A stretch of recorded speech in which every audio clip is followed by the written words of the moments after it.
Hey Cheve, what's happening? Welcome back to Babylon Talmud. Today we're studying Daf Lamed Beis, Daf 32 of Masechta Ayruvin. Overview. So we're going to continue on the discussion about Shliach, Rechazaka Shliach Osa Shlichuso. Can you assume that a messenger has done the mission upon which he was charged to do? And then, while trying to prove our arguments either way, we get into a discussion about when Reuven gives Shimon a free pass in his fig orchard. So, what are the nafkaminas in terms of Truma and Meiser? And then we get back into Ayruvin kind of things about like putting an ayruv in a tree. How high or low can it be? We're going to start on Daf Lamed Aleph Beis all the way at the bottom. Amar of Nachman b'shel Torah ein chazak shliach osa shlichuso b'shel sofrim chazak shliach osa shlichuso. So here we're going to have a machlokas between Rav Nachman and Rav Sheshes about when you could say chazak shliach osa shlichuso and when you cannot. Chazak shliach osa shlichuso meaning can we rely upon a messenger who we have charged with doing something for us? Can we assume that he has in fact successfully accomplished his mission? Rav Nachman says when it comes to mitzvahs deoraisa, when it comes to like Torah midoraisa things, so then you cannot just assume that the shliach did what he was supposed to do, whereas by derabbanans you may assume that the shliach did what he set out to do. Rav Sheshes Amar echad zeh vechad zeh chazak shliach osa shlichuso, whereas Rav Sheshes argues and says that you can assume that the shliach has done what he said he was going to do, both by the oraisas and by the rabbanans. Amar Rav Sheshes mina aminala, and Rav Sheshes says, and how do I know that chazaka shliach osa shlichuso applies to the rabbanans and the oraisas? Titnan, well, because we have a mishnah, mishikari va'omer hutar chadash miyad, that once the korban ha'omer has been offered, so then the chadash is permitted immediately. What does that mean? So, of course, we do Sviras HaOmer beginning with the second day of Pesach. And this aligns with the Korban HaOmer, which was offered on the second day of Pesach.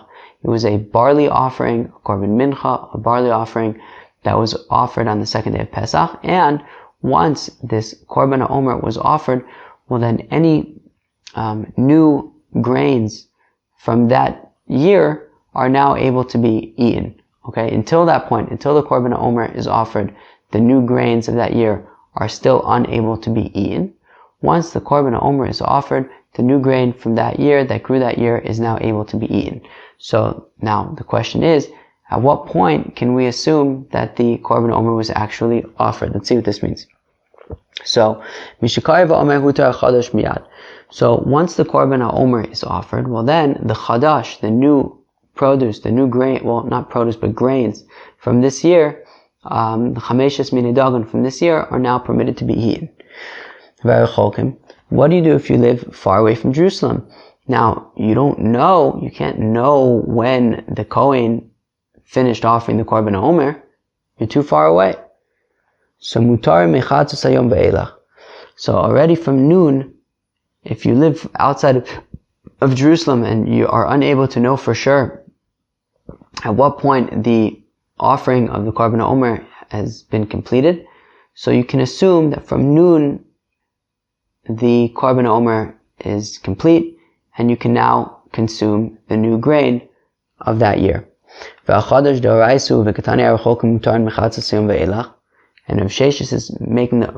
is making the argument that, well, Korban HaOmer and Chadash, this is a mitzvah d'oraisa, and we're making an assumption here. We're assuming that by noon, the Kohen has completed the offering of the Korban HaOmer. So, no, the Kohen is our representative, he's our shaliach. And we're basically saying, look, we can rely upon the fact that the shaliach, that the Kohen has done his shlichuso, has done his mission of bringing the Korban HaOmer. So we see that even by mitzvahs d'oraisa, you could say chazaka shliach osa shlichuso. Lav mishum chazaka shleichosa shlichuso. So is it not because we say chazaka shleichosa shlichuso for Rav Nachman, whereas Rav Nachman, who says that by mitzvahs d'oraisa we do not say chazaka shleichosa shlichuso, then how does he explain the Kohen and the Korban HaOmer? So ha'asam kediktani taima lefisha yodin she'ein bezdin misatzlim bo. So Rav Nachman says that when it comes to Korban HaOmer, we're not simply relying upon chazaka shleichosa shlichuso. Over there, the Mishnah itself explains to us why you're permitted to rely upon the Kohen offering the Korban HaOmer by noon. And it is because we're not relying on the Kohen alone. We're relying upon Bezdin, right? If you Yodin she'ein Bezdin misatzlim, we know that Bezdin is not lazy, right? It's almost like Bezdin has weight. Bezdin has you can rely upon them, almost like a government, because almost imagine like a government-backed bond or something that is guaranteed by the government.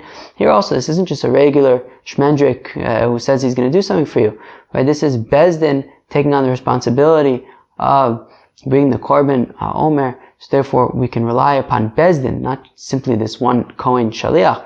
No, we're relying upon the institution of Bezdin that they will deliver on what they said, on what they're charged to deliver, which is to offer the Korban HaOmer for us. But a regular old Shaliach we cannot rely upon for D'oraisa, according to Rav Nachman. Vikad Amrei, to those who say that it wasn't Rav Sheshes who said, how do I know that Chazaka Shliach Osa Shlichuso even applies to D'oraisas? Rather, it was Rav Nachman saying, how do I know that Chazaka Shliach Osa Shlichuso does not apply to D'oraisas? Amr Rav Nachman Minahminala, the Katani Taima, because the Mishnah itself says the reason why you can assume that the Kohen offered the Korban HaOmer, and that is because we know that Bezdin will not be lazy when it comes to the Korban HaOmer. That Bezdin isn't lazy when it comes to mitzvahs and things that they're supposed to do. However, a regular person can be lazy, and therefore we cannot simply assume when it comes to mitzvahs d'oraisa that our shaliach has properly done his mission. Rav Sheshes Amalach Bezdin ad palge diyoma shaliach kule yoma. Whereas Rav Sheshes will respond that what the Mishnah was saying when it was saying, that Bezdin isn't lazy, what it's saying is that because Bezdin isn't lazy, therefore you can assume that this Korban HaOmer has been offered by noon. Whereas by a regular person, we could still assume chazaka shliach osa shlichuso, but perhaps not as promptly. And therefore, a regular person, you would have to wait until the until the end of the day to assume that he did his mission. So the whole point of the Mishnah pointing out that Bezdin is not lazy was only to say that therefore you can eat the Korban HaOmer, therefore you can eat the Chadash already by noon. But Rav Sheshes will argue that even if it wasn't the Bezdin, you would still be able to assume chazaka shliach osa shlichuso, just perhaps not at noon. You'd have to wait till the end of the day. So that's the machlokes between Rav Nachman and Rav Sheshes. Now, so we didn't exactly prove either way, and we're going to try two more attempts to try to prove one way or the other. And neither one is going to be definitive. Amr Rav Sheshes min aminala. Rav Sheshes says, how do I know that we can say chazaka shliach osa shlichuso even by the oraisas? Titania, as we learn in the Brisa, Isha sheishaleh leda uziva. So if you have a woman who has to bring a korban leda or korban ziva, so after she gives birth, whether it's 40 days for a boy or 80 days for a girl, so then a woman brings a korban at the end of that. So if she wants to, if she is poor, so then she will bring 2 doves. And also if she was a zava, then once she becomes tahora, also she brings 2 doves. So then Mivia Maos V'nosenes Bashofar, so she comes to Jerusalem, and she brings money, and she puts his money in some kind of collection bin. B'toveles, and then she can go to the mikvah, v'ocheles b'kachim b'erev, and that night already she can eat kachim. Meaning, what's this process? It sounds pretty interesting actually. So, it wasn't that the woman necessarily had to go to Jerusalem and find some bird merchant and buy 2 birds, and then go to Jerusalem with the birds, and then go to the Beis HaMikdash with the birds in the cage, and give maybe this cage of birds to the Kohen, and he'll slaughter them and stuff. No. All she really needs to do is find the collection bin by the temple, put in her money, and then she can assume that the rest has been taken care of her. Has been taken care of for her. No, has been taken care of for her. I think that makes sense. So what she does, she goes to the temple, brings a little money, puts it in the collection bin, done. At that point, it's out of her hands. She's relying upon the Kohanim, that they will be her messengers, her shaliachs, to then use that money, get some birds, kill them, offer them, all that stuff. So, and then already she can eat kachim that night. Once she's put her money into the collection box, she can eat kachim that night. Now, if she is tameh and she eats kachim, then she's chayav as kares. So the fact that we're saying that once she puts money in the box, she can eat kachim that night means that you can be 100% certain that her offerings have been offered by the evening. So, my time, how come we can assume that her offerings have been offered by the evening? So, doesn't that imply that the Kohanim are her messenger, and we can rely upon them as messengers to do their charge, to do their mission? So we see that by this context of the Oraisa that involves a chiyuv kares, we can assume that Chazak shliach osa shlichuso. For Rav Nachman, Hasam Kadir of Shmaya. Rav Nachman says, no, the reason why we can rely upon them over there is because of something specific to that case, which is the Amr of Shmaya, Chazak ein bezdin shel kohanim omdim misham ad sheichlu komo shebashofar. Very interesting. So, it says of Shmaya that there is a separate Chazaka, and that Chazaka is that Bezdin will not get up, will not leave at the end of the day before ensuring that all of the money from the bird collection boxes has been spent on birds and that those birds have been offered. And therefore, because we have this sort of Kohanim management, which is very interesting, it sounds like there was like this Bezdin Shel Kohanim, this like management team that part of their responsibilities were every single day they would make sure that there was no more money left in these collection boxes and that they've all been used to purchase birds and that they've all been offered. So because we specifically have this like management process in place to make sure that all the birds have been taken care of, that is why we can assume that these birds have been offered. But just a regular old shmendrik who says he's going to do something for you, that doesn't mean that you can assume that chazak osa shliach osa shlichuso by the oraisas. That's what Rav Nachman is going to argue. Amr of Sheshes, Rav Sheshes gives another attempt to say that by the oraisas we could say chazak shliach osa shlichuso. The Tanya is we learn in a brayso Omer lechaveru. If Reuven says to Shimon, say v'lakei l'cha te'enami te'enasai. So Reuven says to Shimon, he says, look, Shimon, go into my backyard. I got a whole bunch of fig trees. Take as much figs as you want. So Shimon can go into the backyard and take figs, and he can eat them temporarily. I guess as he's taking them, he can eat them, no problem. He doesn't have to take any mice or anything like that, because he's just eating them arai, temporarily. Now, if he fills up like a basket of it or something like that, or however much he wants, and he wants to take it home with him, let's say, and enjoy these figs for a little while, so then he has to take Trumas and Maisers. And those Trumas and Maisers are, Vadai, are certainly, like, there's no way that Reuven could have possibly separated Trumas and Maisers for him in some other way, because Reuven has no clue how much Shimon is going to take, so he doesn't know how much Truma and Maiser to take. So therefore, in this case, Shimon takes as many figs as he wants. He could take them home, but he's going to have to take Truma and Maiser before he can eat them. Otherwise, it's certainly Tevel.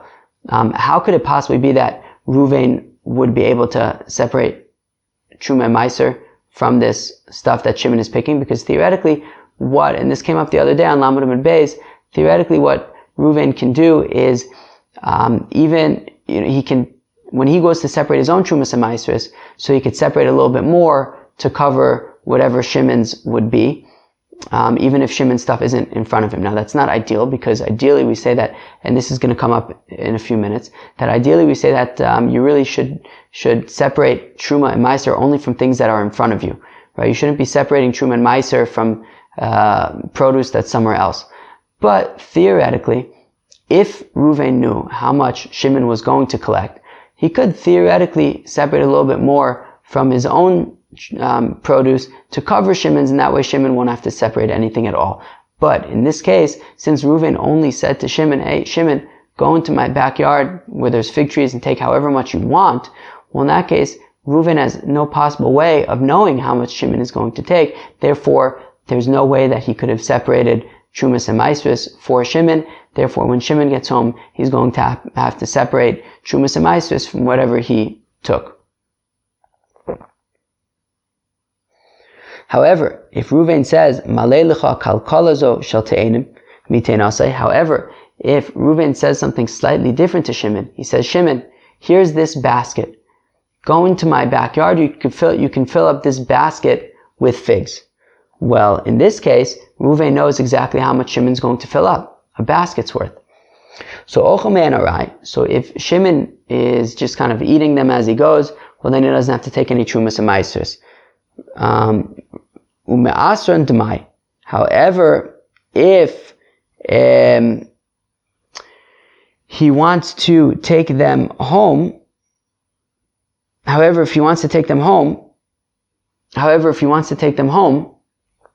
well then, sure he has to separate Trumas and Maasros, but it's Demai. It's unclear if Reuven actually separated for him, right? Because in this case, Reuven said to Shimon, hey Shimon, here's this basket. You could fill it up with figs. So Reuven does know exactly how much Shimon's going to be collecting, a basket's worth. And because Reuven knows how much Shimon's going to be collecting, theoretically, Reuven could have already separated Trumas and Maasros for Shimon. After all, he's being a nice guy. He's saying, Shimon, you fill up this basket with figs. So if Reuven, wouldn't be, if Reuven really wanted to give the full service, he would also make sure that Shimon didn't now have to go home and separate Trumas and Maasros. If he was really being a nice guy and giving him a gift, he would not only just say, fill up your basket with figs, he would also make sure that all the Trumas and Maasros are taken care of. Shimon doesn't have to take care of anything.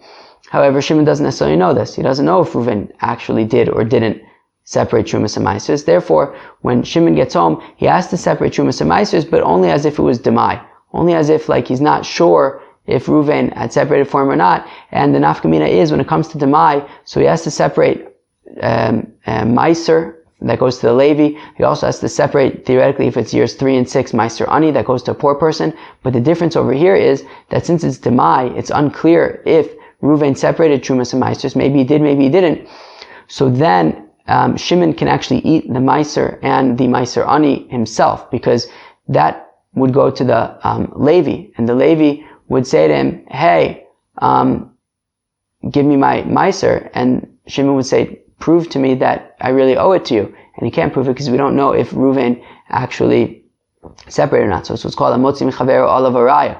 And therefore, Shimon would actually be able to eat it himself. But nonetheless, what are we saying? So we're saying that if Reuven had said to Shimon, fill up as much figs as you want, well then Shimon certainly has to take Trumas and Maasros, because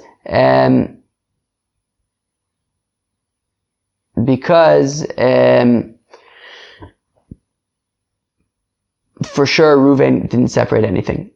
However, if Reuven said to Shimon, fill up this basket, well then it's possible that Reuven separated Trumas and Maasros for him, and therefore it's Demai, and he'll just have to separate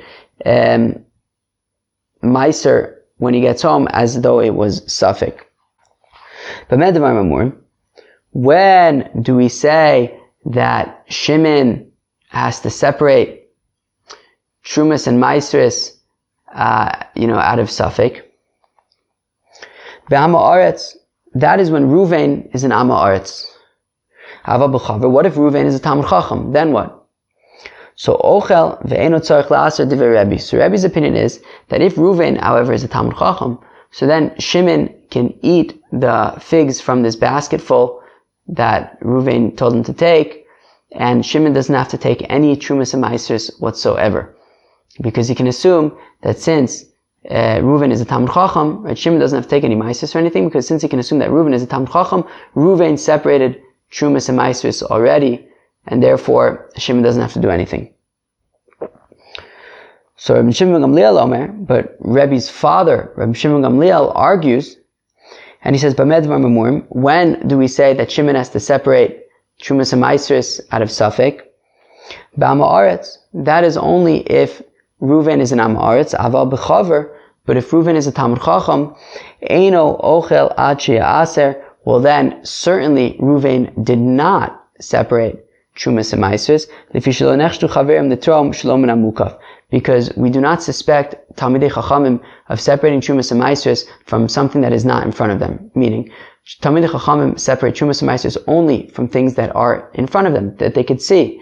But they're not gonna, separate Trumas and Maasros from food that's somewhere else, right? They're not gonna, have, surprises by saying that, the basket full of figs that Shimon is collecting right now, they already had Trumas and Maasros taken from them magically.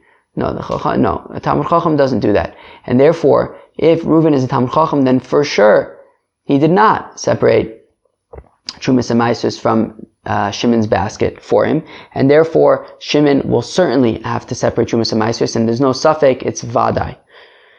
Amar Rebbe Ner and Devarim and Devar Abba. Now Rebbe says, look, I actually think that my approach is stronger than my father's approach. Better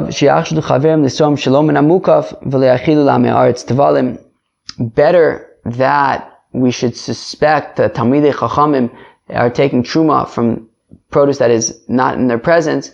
Better that we should, suspect that rather than to think that perhaps Talmidei Chachamim are giving untied foods to Amei Haaretz. And therefore, Rebbe says we can certainly assume, even though it's not ideal for a Talmid Chacham to separate Truma and Meiser from stuff that is somewhere else, but nonetheless, in this context, in this case, where there's a chance that Shimon might eat untied foods, we can assume that Reuven separated Trumas and Meisers, and Shimon doesn't have to do anything. Now, Chevra, what does this have to do with Chazaka Shliach Osa Shlichuso? So Adkan lo plige elad marsav nechshedu marsav lo nechshedu. Between Rebbe and Reb Shimon Gamliel, nobody says a peep, nobody says anything about the fact that Shimon doesn't have to be concerned about Shliach Osa Shlichuso or not. Meaning, the machlokes between Rebbe and Reb Shimon Gamliel is, according to Rebbe, the Talmidei Chachamim, or let's say the other way around. That according to Shimon Gamliel, we have to assume that Talmidei Chacham would separate Trumas and Maasros only from things that are in front of them. According to Rebbe, he says, look, well, ideally you're right, but over here, in order to make sure that Shimon is not going to eat tevel, so we can assume that Reuven did separate Truma, whatever it is, but nobody's concerned about how can Shimon rely upon the fact that Reuven separated Truma. He's only a shliach. And what about being concerned that maybe the shliach didn't do what he was meant to do? No, that is not an issue. Nobody's concerned about that. The question is, can you assume that Reuven separated or not because Shimon's produce wasn't in front of Reuven at the time? But that's really the only issue. Nobody's concerned about the fact that Reuven in this case is Shimon's messenger, and maybe he did, maybe he didn't do his mission. Nobody's concerned about that. So, right, so it says, Rav Shesh's argument is Adkan lo plige ela de marsav nechshedu marsav lo nechshedu. Right, the machlokas is only that Rebbe says that we can say that the Talmid Chacham separated Trumas and Maasros, and Rav Shimon Gamliel says that we assume that the Talmid Chacham did not separate Trumas and Maasros. Ela kule ama chazaka ava kule ama chazaka shleichosa shlichuso. But everyone agrees that if we can assume that Reuven as a Talmid Chacham separated Trumas and Maasros, well, that would work as a shliach, and nobody's concerned. But this is mida oraisa, and we cannot assume that a shliach did what he's meant to do. For Rav Nachman argues and says that's not a case to say chazaka shliachos shlichuso even by the oraisas, because hasam kedu Rav Chanina choza over there. There's a separate chazaka that is in effect, and that is the chazaka of Rav Chanina choza, the Amar of Chanina choza, who chazaka who al chaver shenemotzi davar shenemusukin mitachas yado. That Rav Chanina choza says that we have a chazaka about a Talmid Chacham, that a Talmid Chacham will never release something from his possession that has not been tithed.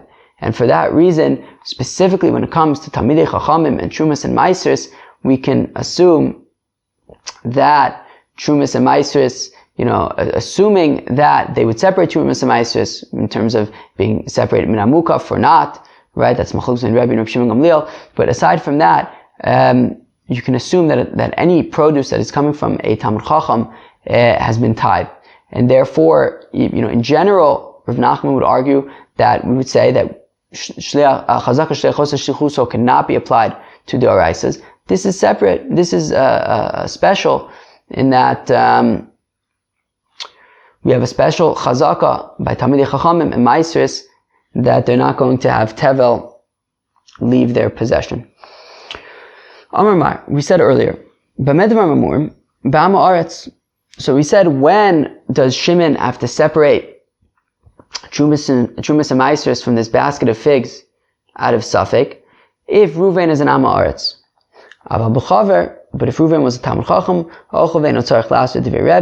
so then Rebbe says that if Reuven was a Talmud Chacham, so then Shimon would be able to eat these figs, because he can assume that Reuven certainly separated Trumas and Maasros. Fine.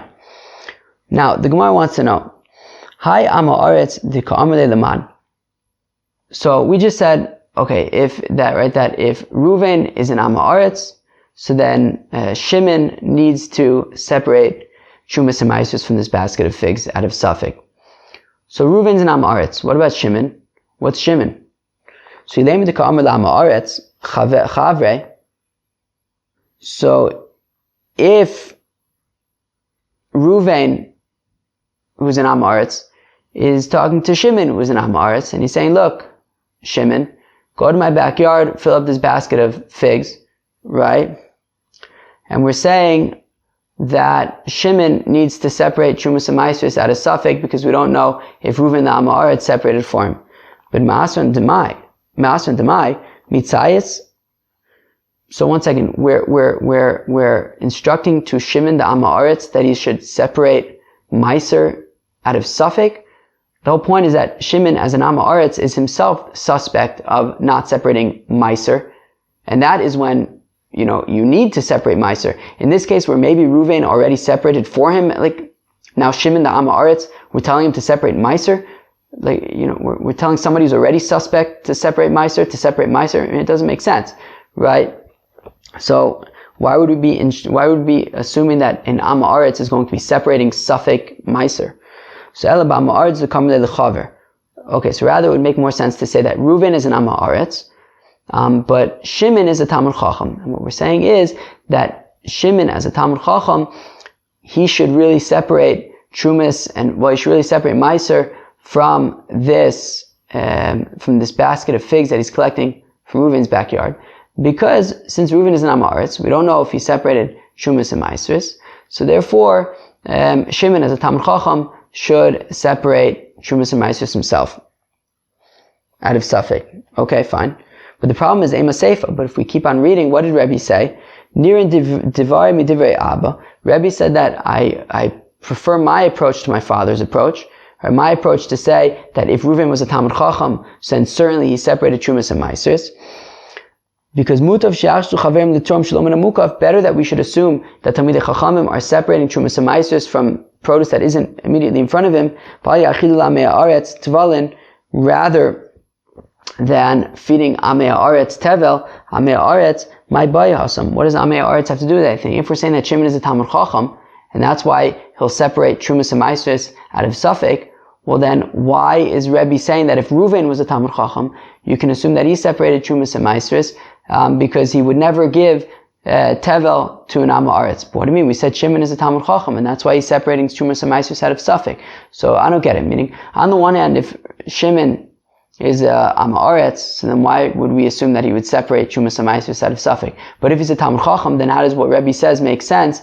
That if Reuven was a Talmud Chacham, certainly he separated Trumas and Maasros because he wouldn't want to give an Am Haaretz Tevel. But we said that Shimon isn't an Am Haaretz, he's a Talmud Chacham. So what's going on? So Ravina, Reish of Am Haaretz, Shenemar L'chaver. So Ravina says, look, we can make a distinction between the Reisha and the Seifa. The Reisha, where we're talking about when Reuven is an Am Haaretz, and we're saying that Shimon has to separate Trumas and Maasros misafek, that is talking about where Reuven is an Am Haaretz and Shimon is a Talmid Chacham, and therefore we say Shimon, make sure to separate Trumas and Maisus because Reuven, the Am Haaretz, may not have done it. Seifa, but in the Seifa, where Reuven is a Talmid Chacham, it's talking about B'chaver she'amar la'am haaretz v'chaver acher shamu. It's talking about where you have a Talmid Chacham, Reuven is a Talmid Chacham. He says to Shimon, who's an Am Haaretz, go into my backyard and fill up this basket full of figs. And now Levi, who's also Talmid Chacham, overhears this, and Levi and Shimon are friends, and after Shimon collects his basket full of figs, Shimon and Levi now go to eat them. And now Levi has to say to himself, wait a second, did Reuven already separate Trumas and Maisus? Do I have to separate Trumas and Maisus? Now Shimon doesn't really bother him so much because he's an Am Haaretz. But Levi, who's a Talmid Chacham, now is going to ask himself, what can I assume about Reuven? So Rebbe Savar, also Chaver, Ochel Veinu Tzarich La'aser. So Rebbe's opinion is that Levi can eat these figs that Shimon filled up in his basket, and Levi doesn't have to worry about anything. Devada Yisurim Ma'aser Au Chaver Kama Ilave. Because certainly Reuven had already separated Trumas and Maisus from him, from these figs, because he would not have a situation where Shimon, the Am Haaretz, would be taking Tevel. So therefore Levi can assume that Reuven already separated Trumas and Maisus. Rabbi Shimon Gamliel argues, Lo yochal ad sheya'aser, that Levi cannot eat these figs until he takes Trumas and Maisus. Lefi shelo nechshdu chaverim l'Yisrael shelo min hamukaf, because we do not suspect Talmidei Chacham of separating Trumas and Maisus from produce that is not in their presence. And therefore we can assume that Reuven certainly did not separate Trumas and Maisus, and therefore Levi will have to separate Trumas and Maisus. V'amar leRebbe mutav she'achshdu chaverim l'Yisrael shelo min hamukaf vayochlu amei haaretz tvalim vayachilu amei haaretz tvalim. Right, Rebbe had said that better that we should suspect Talmidei Chachamim of separating Truma from things that are not in front of them rather than to feed Amei Haaretz Tevel. But my kamifligate, what exactly is the machlokas between Rebbe and Rabbi Shimon ben Gamliel? Rebbe savar nichele lechaver de le'aved hu yisur klila v'lo le'aved am haaretz yisur rabba. So Rebbe's position is that better that a Talmid Chacham should do a sort of minor infraction, which is separate Trumas and Maisus from produce that isn't in front of him. It's not the end of the world, but it's not ideal either. But better that, he should do this sort of small infraction rather than run the risk of having Shimon, who's a Am Haaretz, eat Tevel, which is like a pretty big deal. So I think it's a Chiyuv Kares, I believe. Or maybe, I think Misa B'dei Shamayim, maybe.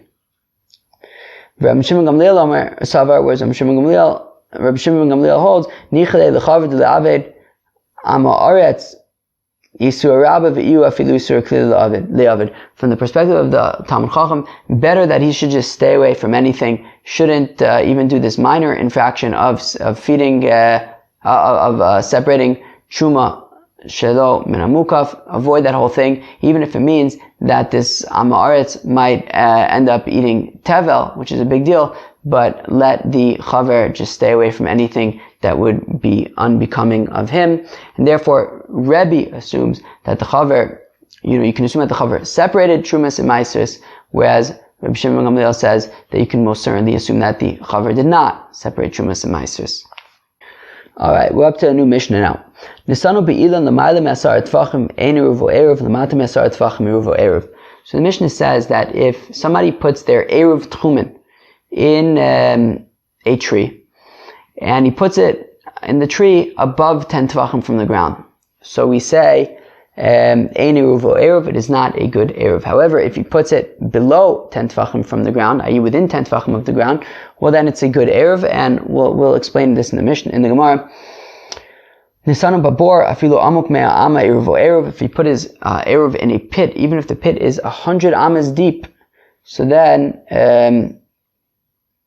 it's still a good ayruv, and we're going to have to explain what this means. Fine. Says the Gemara. Yosef Reb Chia bar Abba, Reb Asi, Rava bar Nasan, Yosef Reb Nachman Gabayr. This is very interesting. So you have this trio, right? Reb Chia bar Abba, Reb Asi, and Reb Nasan. They were sitting. Reb Nachman was there. Now Reb Nachman, I think, was certainly in Bavel, right? He was in Narda. I don't know if we have any indication he was in Eretz Yisrael. Now Reb Chia bar Abba and Reb Asi were students of Reb Yochanan, right? So it's interesting that we have this. I don't really know much about Rav Bar Nasan, but Rabbi Chia bar Abba and Rabbi Asi were students of Rabbi Yochanan, but they seem to be hanging out with Rav Nachman. Now, interestingly, in Masechta Shabbos and Daf Kuf Amud Beis, so Rabbi Yochanan called Rabbi Chia bar Abba Bavloi. So apparently, Rabbi Chia bar Abba came from Bavel, so that can make sense. I guess he was still in Bavel. And we also had this on Daf Kuf Mem Amud Beis of Masechta Shabbos. Right, we had that interesting thing with Rabbi Chia bar Abba and Rabbi Asi talking about Bavel versus Eretz Yisrael, and Rabbi Yochanan was sleeping and he woke up. So anyways, we had a whole discussion there in WhatsApp about who's Rabbi Asi, because we also saw that Rabbi Asi was like a Talmud Chaver of Rav, so who was in Bavel. But anyways, we could probably assume it's the same Rabbi Chia bar Abba and Rabbi Asi, I guess, and maybe they were both in Bavel and then both moved to Eretz Yisrael. Anyways, it's just kind of interesting to think about that. So, okay. So I get Mistama there in Bavel at the time. So, Yosef, Rabbi Chia bar Abba, Rabbi Asi, Rav bar Nasan, Yosef Rav Nachman Gabayu, Vyasve V'Kamre, and they were saying, Ha'ilan Dekoy Eicha. Where is this tree? Right? We have this tree, and we're saying that you're putting an ayruv in the tree. And we're saying it depends if it's above 10 tfachim or below 10 tfachim. If it's above 10 tfachim, it's not kosher. If it's below 10 tfachim, it is kosher. Where is this tree? So Yilemi Dekoy B'Rishus HaYachid. Well, if it's in a Rishus HaYachid, if this tree itself is in a Rishus HaYachid, well then, Mali l'mayla, Mali l'mata. It makes no difference if the ayruv is above 10 tfachim or below 10 tfachim. Rishus HaYachid ola ad l'rakia. Rishus HaYachid goes up forever. So no matter where this ayruv is, whether above 10 tfachim, below 10 tfachim, makes no difference. It's still in Rishus HaYachid, and that'll be fine. His hay and his ayruv are in the same Rishus. So Vela Dekai B'Rishus HaRabim. Okay, fine. So let's say that this tree is in Rishus HaRabim. So this fellow is hanging out in Rishus HaRabim. There's a tree in Rishus HaRabim, and he's putting his ayruv in the tree. Okay, fine. So the Niskabim Lishbos Heicha. Where is he intending to spend Shabbos? Well, if he's intending to spend Shabbos in the tree with his ayruv, let's not forget about any other questions that there might be regarding trees on Shabbos, but let's say he's intending to spend Shabbos with his ayruv in his tree above 10 tfachim. Well, again, he and his ayruv are in the same place, so what should be the problem with that? So Ella, rather, it must be that he intended to spend Shabbos, or at least when Shabbos comes in, that he will be lemata, in Rishus HaRabim. Okay? And we're saying that if he's in Rishus HaRabim, okay, and his ayruv is above 10 tfachim, i.e. it's in Rishus HaYachid, well then, how is he going to be able to get his ayruv and eat it? He's going to be motzim Rishus LeRishus. So, but we say that if it's within 10 tfachim of the ground, so then he's in Rishus HaRabim, and his ayruv is in Rishus HaRabim, and it works. Yeah, but nonetheless, how can he eat the ayruv? He's going to be taking something from a tree, and you're not allowed to play around with trees on Shabbos. So the Olam Dekai B'Rishus HaRabim v'niskabim lishbos lamata. So the Gemara says, no, it's fine. It's fine. Really, it's talking about where he intends to spend Shabbos. When Shabbos comes in, he intends to be in Rishus HaRabim. When his ayruv is within 10 tfachim of the ground, the ayruv is also in Rishus HaRabim. And therefore, he and his ayruv are both in Rishus HaRabim. What about the fact that, how's he going to be, how can he use the tree when he goes to eat the ayruv? So, this is the opinion of Rebbe, that Rebbe's opinion is that whenever you have a shvus, and actually as Rashi says, and we've seen it also in Masechta Shabbos, Rashi says on Daf Lamed Gimel, somewhere in that humongous sea of Rashi, it says, Kol Isser Shabbos v'Yom Tov Tahave Midrabanan Kari Shvus, that any Isser of Shabbos and Yom Tov that's Midrabanan is called a shvus, and playing with the tree on Shabbos is Midrabanan. And therefore, when is how does the Ayruv work? The Ayruv works that you put some food over there, and then when Shabbos comes in at Ben Hashmashos, so then it's Ki'ilu, you're spending Shabbos wherever that food is. And therefore, at the time that you're Konesh Visa, at the time that it's considered like you are where the food is for Shabbos, well, that happens at Ben Hashmashos. Now, during Ben Hashmashos, Rabbi's opinion is that any Shvus, anything that's also Midrabanan, is Mutter Ben Hashmashos. And therefore, at the time that the Ayruv is Konesh Visa, at the time that the Ayruv kicks in, you would be able to take your food and eat it, because you're in Rishus HaRabim, and your Ayruv is within 10 Tfachim, so your Ayruv is also in Rishus HaRabim. The only possible problem would be, that you're taking it from the tree, but because it's ben hashmashos, the shvus doesn't apply, so you'd be allowed to take it from the tree. Therefore, in terms of the ayruv being kosher, it's a kosher ayruv. Now, if the ayruv was above 10 tefachim, it's a different story, because then the ayruv would be in Rishus HaYachid, and you're in Rishus HaRabim, and you would be unable to take the ayruv ben hashmashos, because that's the oraisa. But if it's within 10 tefachim, so you and your ayruv are both in Rishus HaRabim, and there's no issue with taking it from the tree at that time during ben hashmashos, because Rebbe's opinion is kol davar shu mishum shvus lo gazu elav ben hashmashos. Omar lehu Rav Nachman yasher v'chinam Shmuel, and Rav Nachman said to Reb Chia bar Abba, Reb Asi, and Rav Nosson that was the correct conclusion that they came to, that he intended to be in Rishus HaRabim and with his ayruv, and in terms of Rebbe's opinion of ben hashmashos, no shvus during ben hashmashos. Fine. Amrule pasvisu ba kulei hai. So they said to Rav Nachman, wow, you clearly learned this sugya very well. Inunami achi kapasu ba. But then the Gemara says, I don't understand. That's such a weird thing for them to say to Rav Nachman. Kilu, they just explained this whole sugya with the back and forth, Rishus HaRabim, Rishus HaYachid, 10 tefachim, whatever, and they came to the conclusion that it's Rebbe about ben hashmashos, and Rav Nachman says, yes, that's exactly what Shmuel said, and they're surprised that Rav Nachman knew the sugya so well. What do you mean? They also knew the sugya so well. What's so surprising? Salachi amrule, this is what they said to Rav Nachman. Kavi isule b'gemara, is this what you established la'alacha? Amr lehu, and he said, yeah, this is what we say la'alacha. Fine. Idmar Nami was also stated, Amr of Nachman, Amr Shmuel, Hacha be'ilan omid b'Rishus HaRabim maskinan. Here we're talking about a tree that's in Rishus HaRabim. Kavoa asar v'rachav arba. It's 10 tefachim tall, 4 tefachim by 4 tefachim wide. V'niskaven lishbos lamata, and he intends to be below. Okay, fine. Now, let's go weiter for a second. V'Rebbe, and it's Rebbe, Damar kol davar shu mishum shvus, lo gazu alav ben hashmashos, that anything that is also midrabanan is okay to do ben hashmashos. Therefore, you could take this food from the tree and eat it as your ayruv. If you're wondering that if it's 4 tefachim by 4 tefachim and 10 tefachim tall, well then isn't it Rishus HaYachid and isn't Rishus HaRabim? We're going to actually get there in a minute, seeing Rava's opinion about actually where your ayruv is even if it's in Rishus HaYachid, then it's also the 4 amos around where it is. So technically, the 4 amos around the tree would also be Rishus HaYachid. So technically, you'd be standing Rishus HaYachid, and your ayruv would be in Rishus HaYachid, and it would be acceptable. We'll get there in a minute. The Gemara is going to ask that. Fine. But the only issue would be playing with the tree, and it's Rebbe who says it's okay. Fine. Amar Rava says, Rava, lo shanu ela be'ilan ha'omed chutz li'ibura shel ir. Interesting. Aval ilan ha'omed besoch ibura shel ir, afilu l'mayla me'asara harei ayruv. Dematik man demal yadamya. Okay. Rava says that this situation with the tree, and when we're saying that if it's above 10 tefachim or below 10 tefachim, that's only in the following situation. It's where, it's basically where the tree is mamash Rishus HaRabim. However, if the tree was in the outskirts of the city, then it would be okay. What is that? What's this outskirts of the city thing? It means, imagine you have 3 cities, city A, city B, and city C, okay? Now, they're all 2,000 amos away from each other. City A is 2,000 amos away from city B. City B is 2,000 amos away from city C. Now, our friend wants to travel from where he lives in city A to city C on Shabbos, which is 4,000 amos away, which is too far. However, what he can do is he could set up his ayruv right outside of city B. And then, by sending out his ayruv right outside of city B, which is 2,000 amos away, he can then, that's where he is for Shabbos, in which case he can go also an additional 2,000 amos to get to city C. So that's what he does.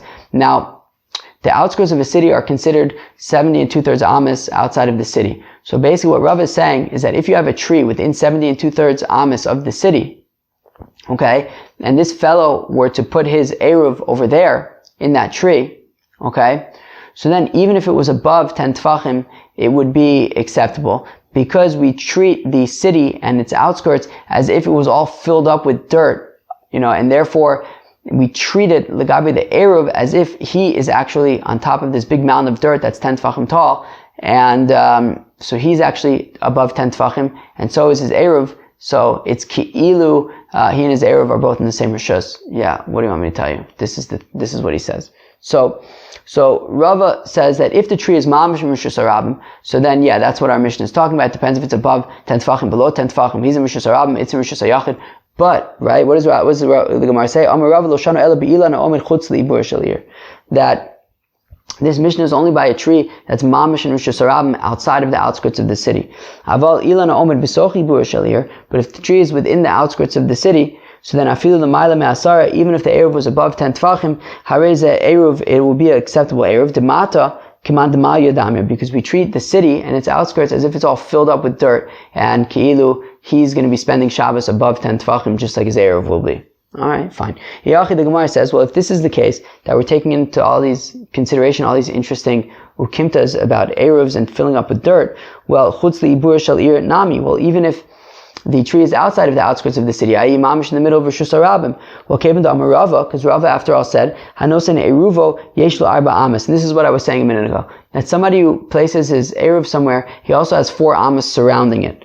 Right? And therefore, Hav Yalei Rishus Hayachid Ola Ad L'Rakia. So the question is, well then, if what Rava is saying is, if we're taking into account what Rava says, which is that wherever you put the Eruv, you also have 4 amas around it, well then, even when you put a Eruv in a tree, above 10 Tfachim, well the thing is that wherever you put the Eruv, also the 4 amas around it, it's considered like it's enclosed and like it's a Rishus HaYachid. And therefore, at least in terms of Eruv, in terms of can you actually take it down and eat it? No, because the fact of the matter is you're in Rishus Harabim and the Eruv is in Rishus HaYachid. But in terms of the concept of Eruv and being able to say, Eruv of course is Midrabanan anyways. So in terms of Eruv, in terms of does it work, so we can treat it as though the area around the tree is 4 amas by 4 amas, and it's Rishus HaYachid, right? The 4 amas around the tree is Rishus HaYachid, and so basically, and Rishus HaYachid goes up forever, and therefore your Eruv is actually even in Rishus HaYachid when it's above 10 Tfachim, when it's in a tree that's like in the middle of nowhere.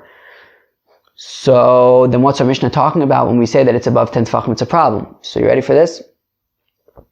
So here it's actually talking about a tree, okay, that the branches extend more than 4 amos away. So therefore, even though, and then the Gemara continues, and he intended to have Shabbos, to make Shabbos by the root of the tree, by the trunk of the tree. So basically, he's intending to spend Shabbos by the trunk of the tree. Now, the Eruv is more than 4 amos away from where he's intending to spend Shabbos. And therefore, if it's above 10 Tfachim, it'll be like in its own Rishus HaYachid that is outside of the range of the Rishus HaYachid that he's planning on or the place where he's planning on spending Shabbos. So that's why it will be a problem. And basically the only way for him to now get his Eruv would be for him to take it down from above 10 Tfachim, which is a Rishus HaYachid, and take it through some like Rishus Harabim area and to go where he is by the trunk of the tree. Okay. So Umayla Mata, but if that's the case, then what does it mean above and below? Above and below implies that there's like different places that you could put it up. You could put it up higher up, you could put it lower up, but if it's just one branch, so it's not a matter of above and below, it's a matter of is the branch high or is the branch low, but it's not like you can actually place it lower than that. Very technical question.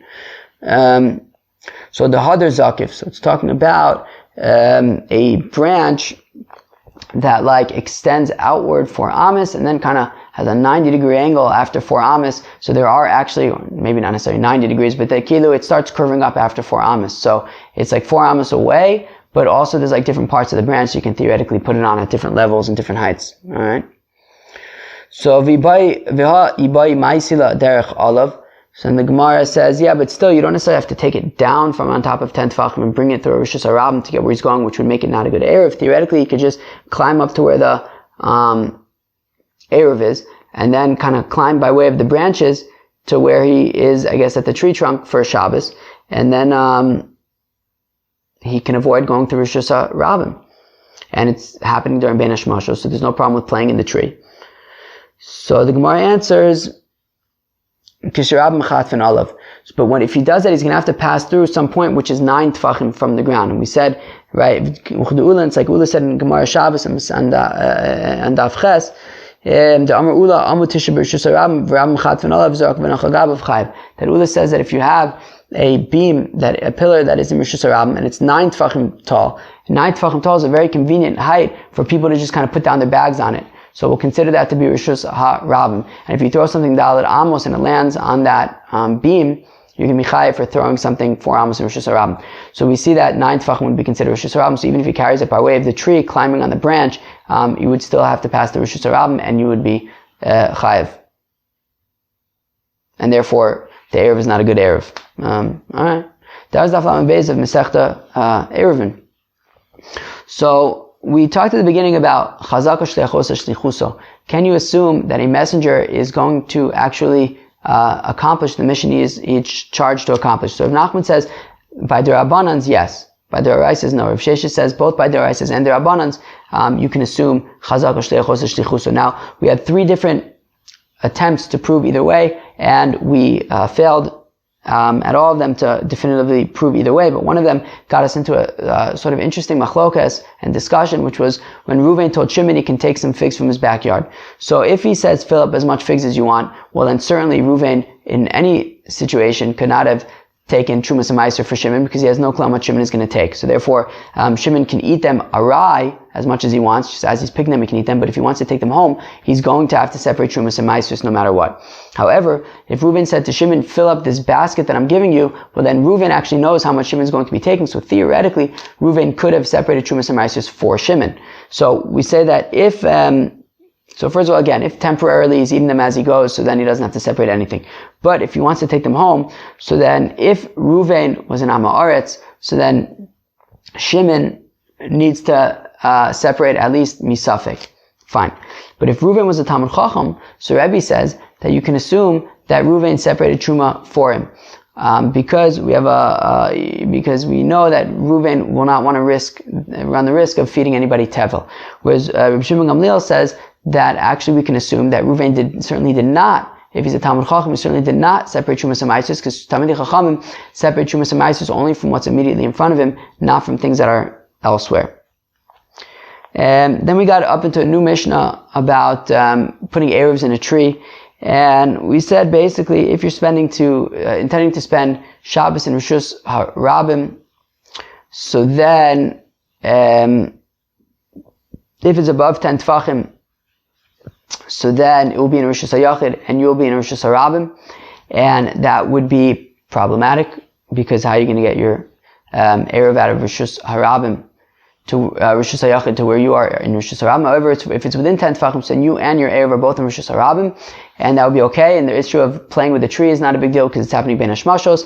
And then we had all sorts of akimtos of Rava, to which we concluded that actually it's not just talking about any tree with the Ayruv above or below 10 tefachim. It's talking about a tree that extends outwards 4 amos and then starts going up, and then it depends where you put your Ayruv above or below 10 tefachim. Alright, very nice. Cheved, that was Daf Lamed Beis. Have a great day. Peace.